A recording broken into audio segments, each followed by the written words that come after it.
so for ene ho ne se o ye nyame adwuma na o mpra e wo ne chia e wo sumbi na o di se adwuma no a onye sofo papa o onye sofo papa ene je se nyi Nyankopon na afre no at all Samu oh yes san meka no because no kura nso because we say ss oyere ba kuku one wife he emre bi ka kire me no nkro sofo na am say odi sofo pay jai we say eme wo Ghana ha ye do so bebre e che emema enu no e do so se emema no na say da bia mi preach am say obema bia wo yere ba ko ware mienu a obekọ jem straight e jem straight wo mo ye wo yere wo mpran e jem straight enmuni ade na eme su do so che emema bebre ya ye chane 3 4 kura emama emema no a ebi be sa akachire yes obi e ware ba ko a wo obi e ware ba ko a wo mo ya akachire no nso o ha ne be ware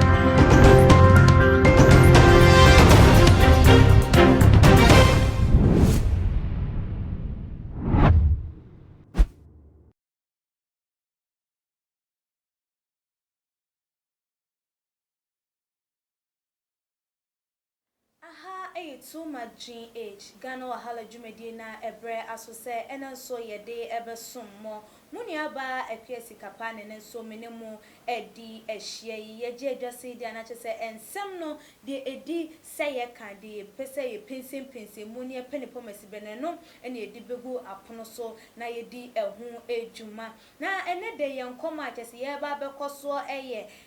asofo a omo ensam eba abonti nyina no behunu na we ewompna we yese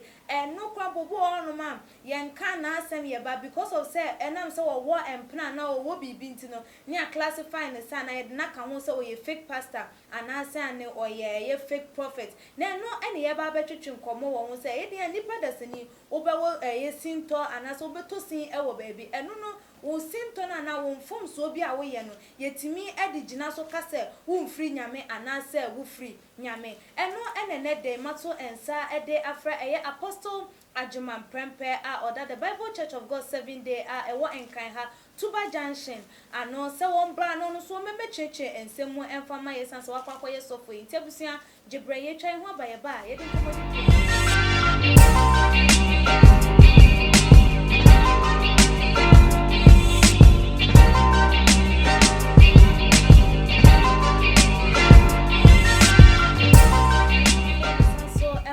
akwaba ebim apostle Ajuman Prempe ene team nseni faso said ye mekan ye na enkomo didie na ena ye de hwehwe eson apostle na akwaba ba ye dwumedie yi eso ya me dia mpombo ko die Kristo adumti ni Yakopon do ntini me ho ye pa de radia na wo so ho ye de na me adom nso me ho ye yo teche mada bojo na mojeje wo fi sane de na chese adomara ko radia ye bia mai ayi bi pa apostle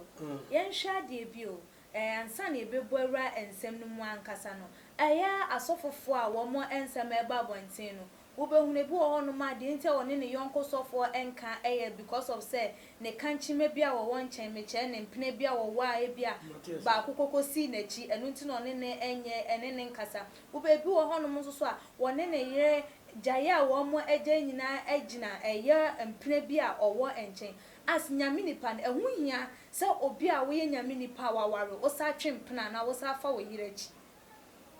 yo akuya sikapa eja me da asidie di kan Yakopon so enhiraw enya wonko oni adwumayefo nyina too much GH4 already fan kan ye ni monim omama so dwi ontwere mu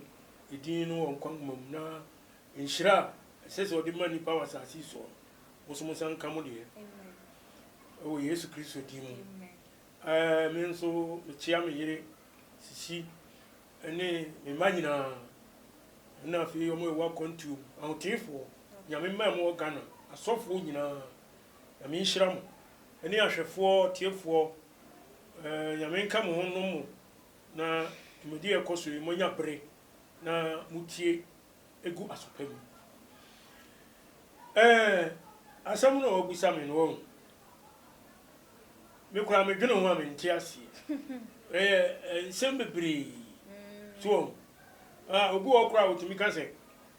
say Solomon kura o ware 700 the plan for 300 uka First Kings chapter 11 verse 1 going enewo ampanso o ware 700 and plan concubines and so say 300 there's a 1,000 onon ko apem ma edientia 1 o tumi okay 2 o ska okay 3 none ho fe pa enti bema bia okuta sa ni ma we no e ma de on va nya hwe okay obesisa ma asa enti Solomon di na ho fe chi ni sika echi ni tumi echi sisa ma ma pemu ni nyina so wotimu entimi ni wo nyina dawo abo obi akonma ehwe obi akama sa ne tie because the money is there okay oh last me am kan say aburo wo fi a akoko be fira bontina ba be di ama okay ana me boa no kre so enti asofo no bi afa sa mentality no is yitirim okay enti onu susu ye adwuma nyamdwuma ya onu so o ma no afa obi kura timi ka say ni papa David onu so no opema o ware bebre kakra o Anthony Solomon ena o kofa o baby so eno on ni die ena bema no so an yire no no ye sojani eno okun no ena oje oba no fi ni nsam ena o ware no enti obo a sasam wo Bible mu ntiro se nipa bi etima ye sa ne nyame de ne boni chen ya obi so wa adwene bi se ono so ye bia nyame betumi de ne boni a chen no bia wakwakoye sofo panya wo da asori anu a wo bia ehwe wasu an eba ne sen na because o say bia si wo Bible mu nti wo so wo ye na de na wo hwe se nchirima na wo ma wo tu wo mo fo na wo so nye eno na me kan ba be si asem so okay so enti obi adwene no a ono wo retirimu no so enti ekoba ne sa no David were fasting and what it was some 51 no bomb paya ni Yankopon e de ne boni chen okay and no ware oba no ne wu Solomon Solomon no ma me na ono ne boy dama no ne ba pani no okay and ayi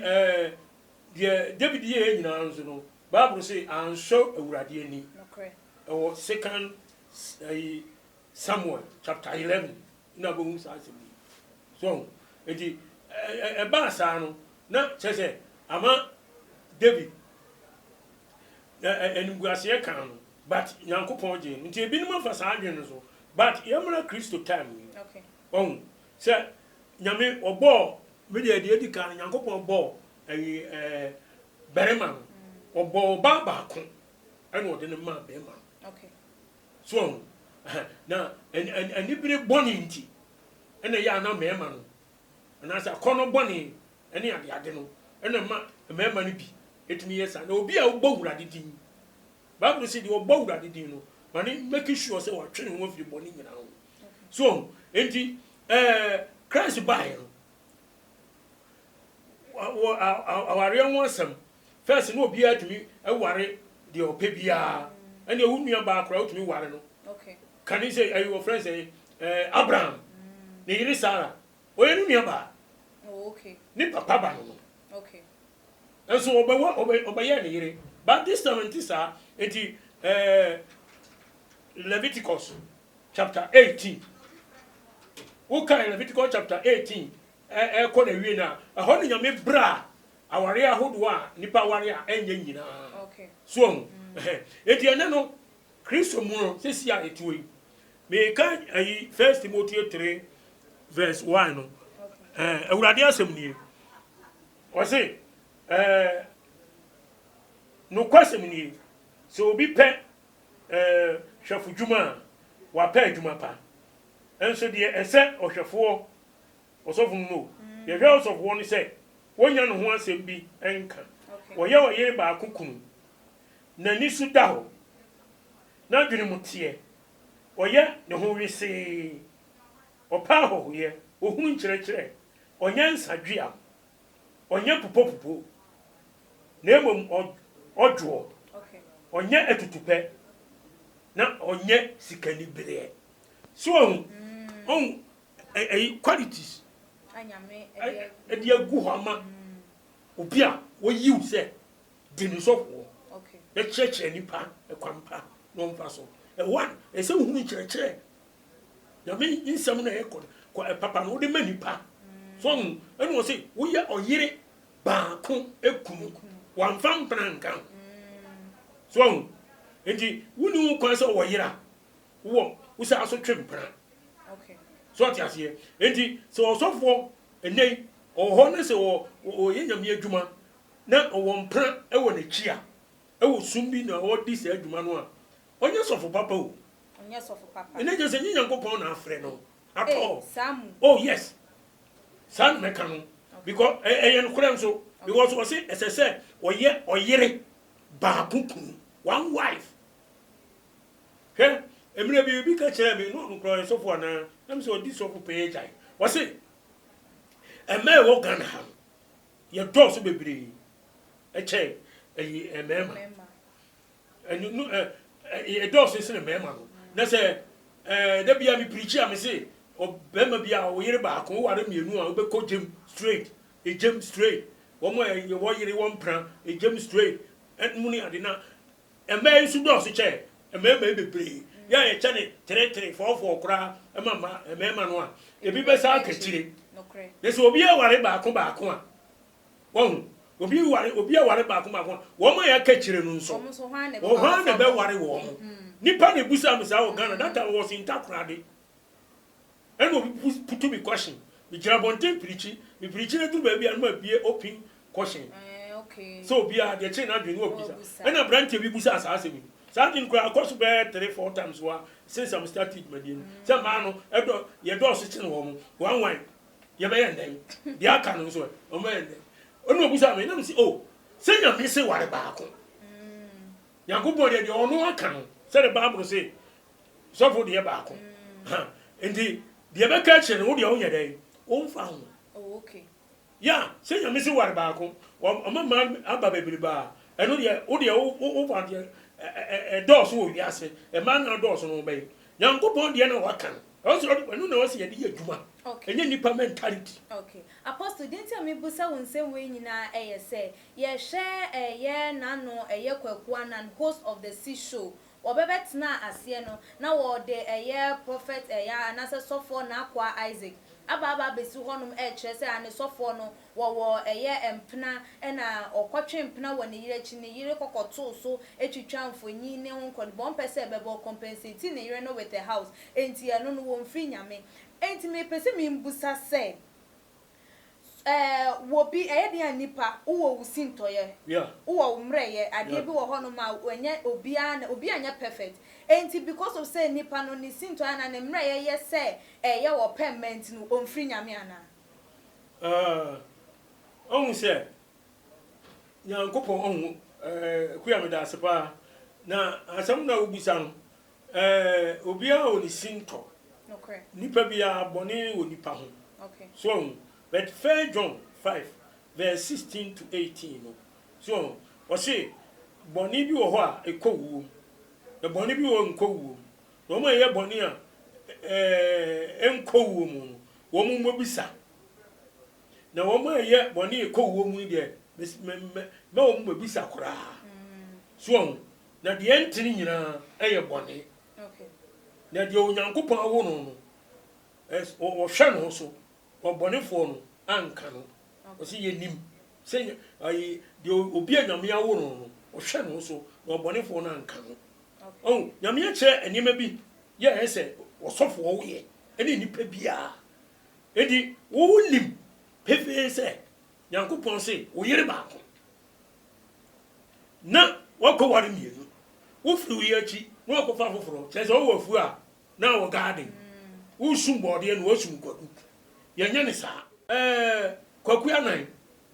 de o kan ye no me de ne ya adwene Not just so for we bit me a classify will be a one free yame because of say be our payment. You bit me a so for way so per man quite a one free yame. Yes, yes, and correct say software,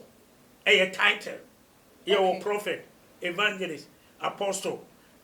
teacher, any the Kikaho. So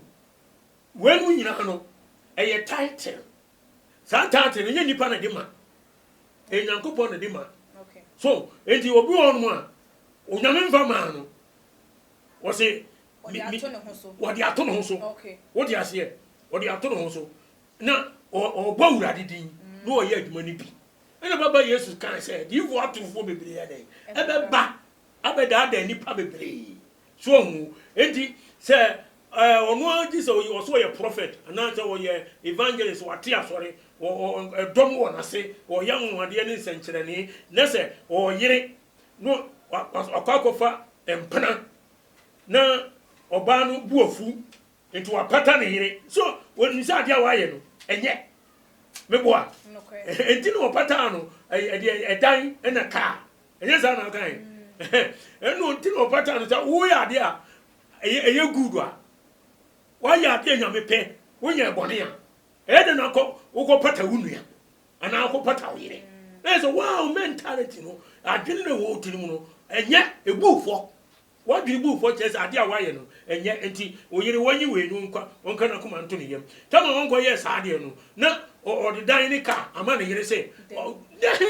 enti no just say the oye no e firi nyame ukai Hebrews chapter 10 verse 26 and 27 na wo se ye nyanya no kore no nimtie tie ni o ye nyanya no kore no mu nimtie na kire no ye boapa ekoye bone a na bone ho afori bia ni ho bio e ma yen na mo de anka ni atamuo akwanhwe bia ehu ani eja ebesi atamfo no fram so na je say friend oya unim senya mesi ware baako entwempna no mo fam plan wo chia go fam ma wo fro ka ho a ka hu ni say asemu na urade kan wo busu tu unim say nyame mpe e na akoye eno ne bone a e ko wo mu na bi no so hu etu wa hyeda wo buapa e na okoye ne Bible says and you want nchew ne emfa nchew gina na de aka ne de eja wo de be hyew na je say e automatic say wo be ko jem straight any no mistake enti na che say wo meti wase ya asofofo no obia eni sintoye obia eni mreyo wo ne ho eni kwan so ye sofo a wonya sintoye na mreyo ye wo enu ho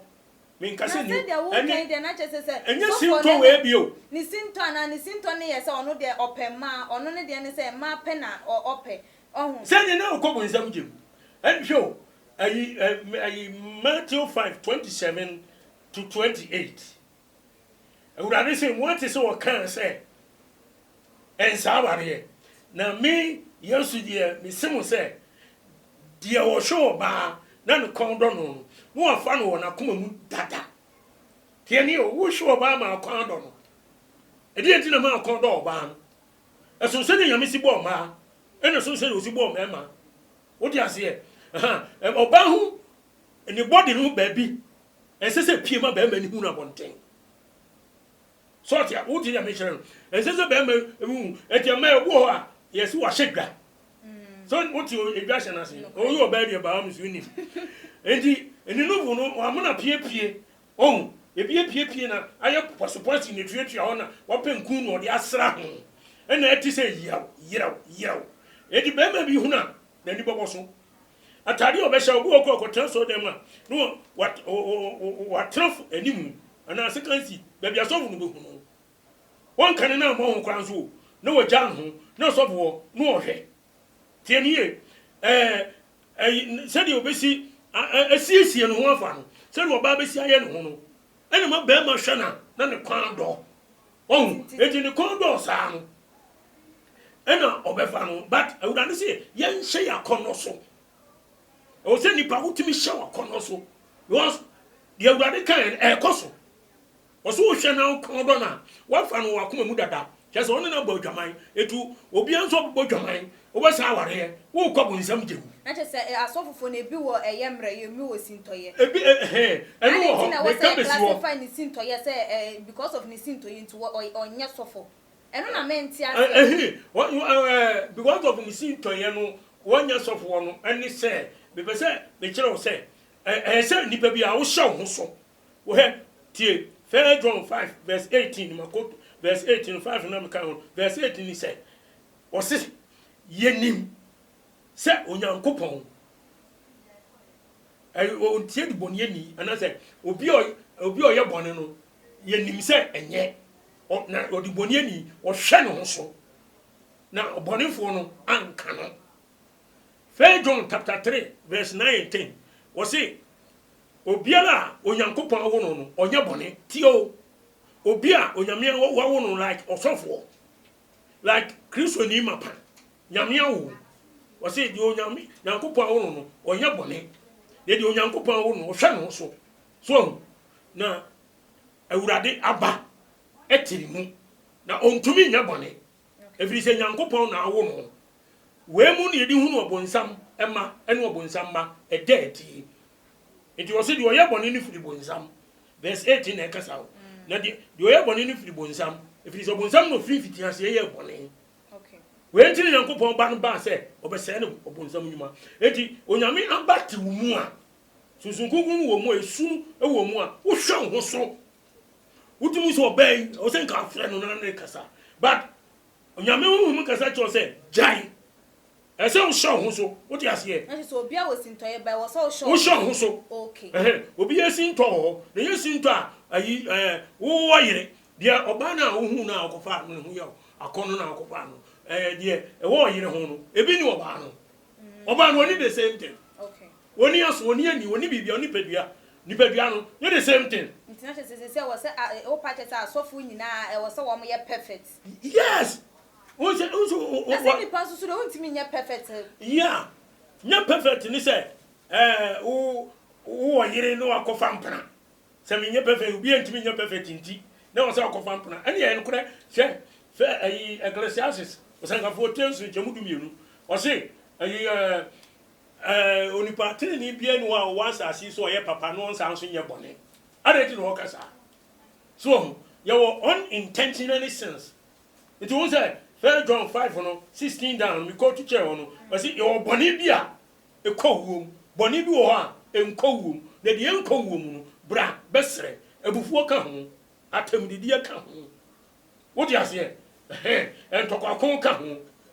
ho enyemani suban bone bi wo ho no ma enye so enu no ewo obia enu ne yeka se esinto nye sinto se wo yire na akono boni wo abehye omu na wudi mirika no akodi akire okofo obire ana so akofa empran foforo de aka ho ebi enu de enye esinto asem na wo do enu wo sheda na wo yeye edi bible no se ese wo hwe wo so no bo nsamantima na ada ho ebi se utumi eye bold wo ne emi ase because a man no ayaba no when udi akira wo bako bonsam dim wo ba hwi ase da de bia bobofo eti wo ye sofo dia wo ene ni pehwe wo Kristo ba ye no wo se suban obeda di wo wi ase no wa anya bone wo ti ase e amanfo study no is that ase no for so many years odi wi adwuma no obi ehunu so kofa oba obi ehunu so koye sei eti Yesu no ba se ye hwe ni hwia no obeche tene konkron ye life ye wo se ridi ya wo se som ne ye timi nya kwa kwaso ra amen and Yesu obedi Kristo je tena Paul kan no wo se 1 Corinthians 11:1 wo se munhwe mi sua me se de mi hwe Kristo sua no Paul kra wa ngare so na mani ho na beautiful woman na bi ni Israel as na bi ho e ma ho fefo ba wi ase nyene ache wono wo hunu se ma no bi ni na mo dresses ya tuni pa mema suntudi anya ebi wo ho okay na ohunu bi da e wo kura wo okọ ayi amanama mu nyina e ma ho but odi na ni hwe wo mu no kọ no ba bi so na wo dia wo say mi sikanti mi dibirenti ma ho ofenti mi so ma wi ma ni bi ene wo ba wi akodajem ene wo ba wi akodajem apostle ye de ensem no esie Bible ma yeti asese nipa be hwe ase mprensu no be sa asori enti e pache say asofo no omu ntimi nhwe ase ana sofo we sofo wo ntimi nhwe ase oh sa ahwe ase de e wo ho na unse obu ho no mu a yesi dia wo friends say yefunu anya no enim se makosa obu ho be ye ne yiram de obeya no be ye so ti ase ahwe ase ho David ahwe ase David ahwe ase kofa obi yire esa su kumba ma ne kan ho two troubles one goal double silence so no de na ye ba ko ase ba ko and do 7 times no David no ote wono no no so ye nipa enti oyiye boni bebre but David ye ni say boni we no so before obi yire say kuna kan ho no eye boni a e ka wuom okay enti de David de oye ni say we fasting be 7 days dry and what it show fasting in pa bon what it show some 50 wa ya ka ho en se mo ka chi nyame ho wo bubu na koma hu se o di nkwase asem ho edi say so fo bi obeye sa de no so ofi say why you we na ube nyame do boni be chewa ho ye fasting 7 days dry ye nunsu ye nidi ye ni kodu hwe nkan no enanson so ava ma 20 so ava ma 50 dodo bia uwia bi jiri se nyame odo boni be chewo okay apostle minchawa no ya wa ma yate asese ahwease o na se nipa no aware no akwakofo obi onim se no na ama na ahwease oba no akwakofa no na ama na ahwease na se abeto abonten a eno no ntini ebetimi agina so se nipa no omfiri nyame abeto abonten se o se ahwease e wo ho no ba eyeden ya wo mpa ya na se wo ya akonchi na nyankopon ebetimi di acho na musa abone na ebia ma wo hwease no enti mi busa se yemfa eye na kwa Isaac enfanye emfato ho se wo yire na wo kokofa empna se eno ne na hwe ase enti wa hwe ase eno no ma odasani wuti akira wutimi gina so se because of say wakokofa wo yire wakokofa empna wa hwe ase enti wo mfiri nyame wuni se obi a oye badwema bi a wo aso him wati ase mo ehun se ye no kra mpa asoro no obejai okay o bebire bejai so de enti o me kan sa ni se sofo wo ye ki said Paul kan se mu hwe mi suam se de mi hwe Kristo suam enti wo na members na hwe yeah why is sudia ani hwe sudia so ti ase enti wo ni ye hwe usuban no ni ye no abrabo okay enti wo ko di sa nyina mo sam na me ma so me nyane member no so nyane so enti New Testament we die so wo je teteno na je wo fra oba ne kokoda e na na bodwama yu e na Kristo se wo hwe no wo na mabonten so ba bi na wo ko e na hu so oba afefe bi gira ho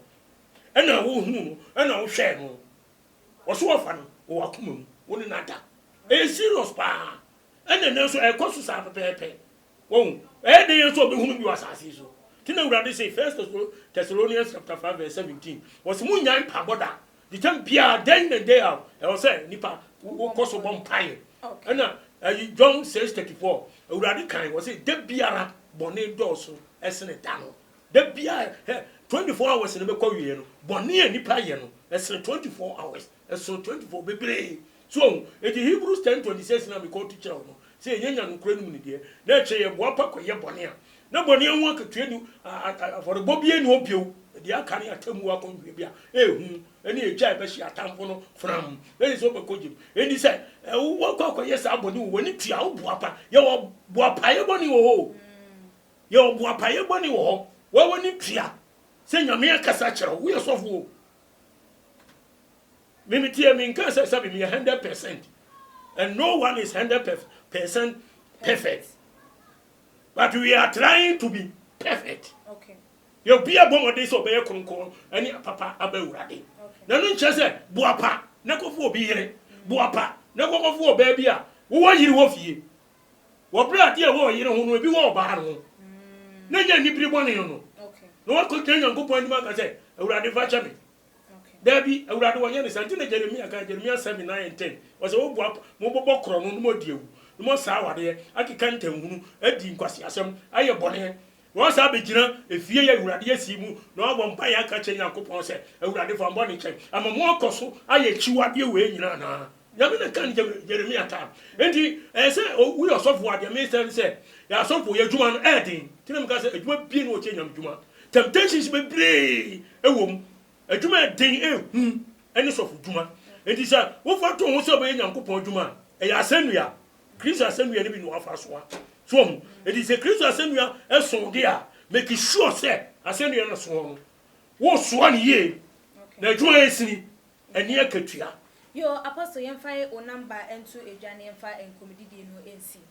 yo ahwɛfoɔ ɔdeɛ medam ase me number no yɛ 0544 262614 0544 262614 ɛna 020 70 20011 020 70 200 ɛna 11 medam ase nyame nhyira mo abusuafo apostle adjuman prempe na mote ne na kyesese no yensem a yeka edikokosi ye no sofo den a wo bewo sintoye no nkoniba nanso so no se woye enwoma bi se wo fa ma ewo wo yire echi ne ye no nko a etimi ma ye classify wo se wo mfiri nyame we ene enkoma ene de ye twetwen ye akyese ye hunu ne pomasi bre enti wo adwenche bia na ne sofo enye adwen a wo betimi de wadwenche no aba ewo tuma a comment section. Ebiem nso share for more obusuafo all the social media platform. Follow your Instagram page at @tumagh_. Na emrepam no muni aba ekwesi kapa making kama drink channel ede amam dasane yebesane shia makram.